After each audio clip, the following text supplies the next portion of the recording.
रागिनी को भेज दिया है दिव्यम ने जेल, क्योंकि दिव्यम आकर घर में बता चुका है सारी सच्चाई। और इसके बाद अब रागिनी को जेल भेज देने वाले हैं सुजाता और दिव्यम, और जो सोनू है उसको अपने ही घर में रखने वाला है दिव्यम। आप देखने वाले हैं कि जो सोनू है वो कहता है मेरी मम्मी को मत ले जाओ, लेकिन जो दिव्यम है वो कहता है बेटा आप मेरे घर में रहो, आपकी मम्मी से मेरा कोई रिश्ता नहीं है। अब आप देखने वाले कि सुजाता ने जहाँ जोरदार थप्पड़ तो मार ही दिया रागिनी को, लेकिन वो रागिनी को जेल नहीं भेजना चाहती थी। लेकिन इसके चलते भी दिव्यम जो है वो जानता है कि अगर रागिनी को इस घर में रखेंगे तो कुछ ना कुछ जरूर करेगी और वो कुछ अपनी चालों को चलते रहने की मैं यहाँ पर बंद नहीं करने वाली, इसीलिए उसने यहाँ पर फाइनली जेल भेज दिया रागिनी को। रागिनी को जेल जाते देखकर सुजाता को यहाँ पर थोड़ा सा खराब तो लगता है, लेकिन सुजाता भी क्या करे, क्योंकि उसके मुन्ना के साथ दिव्यम के साथ रागिनी ने जो भी किया है वो यहाँ पर एक्सेप्ट करने वाला बिल्कुल भी नहीं है। दूसरी तरफ जो राधिका है वो सोनू को गले से लगाती है और कहती है बेटा आप चिंता मत करो, आपकी मम्मा को हम कहीं नहीं जाने देंगे। अब आप देखने वाले कि रागिनी जो है वो कहती है कि मैं बहुत जल्द वापस आऊंगी और राधिका तुमसे तुम्हारे पूरे घर परिवार को छीन लूंगी, और सुजाता को भी मन ही मन कहने वाली है कि तुम्हें भी मैं मारूंगी वापस आने के बाद।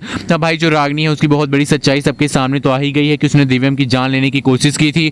उसके बाद दिव्यम को इतने दिनों तक उसने यहाँ पर किडनैप करके रखा हुआ था और नकली दिव्यम घर में लाकर उसने सबको बेवकूफ़ बनाया, इतना बड़ा छल किया। इसीलिए अब यहाँ पर सुजाता ने रागिनी को जोरदार थप्पड़ भी मारा है। और दूसरी तरफ बात कर लें अब यहाँ पर राधिका की, तो राधिका जो है वो यहाँ पर सोनू को समझाती हुई नजर आने वाली और कहने वाली है कि बेटा तुम्हारी मम्मा जो है वो बहुत ख़राब थी, इसलिए हमने उसको घर से यहाँ पर जाने दिया। लेकिन सुजाता जो है वो सोचेगी कि इसमें राधिका भी इस घर में ही रह जाएगी, इसलिए हमें कुछ करना पड़ेगा। अगर रागिनी इस घर में रहेगी तब तक राधिका इस घर में नहीं रह पाएगी, लेकिन जिस दिन यहाँ पर रागिनी इस घर से चली गई राधिका इस घर में हमेशा के लिए टिक जाने वाली है।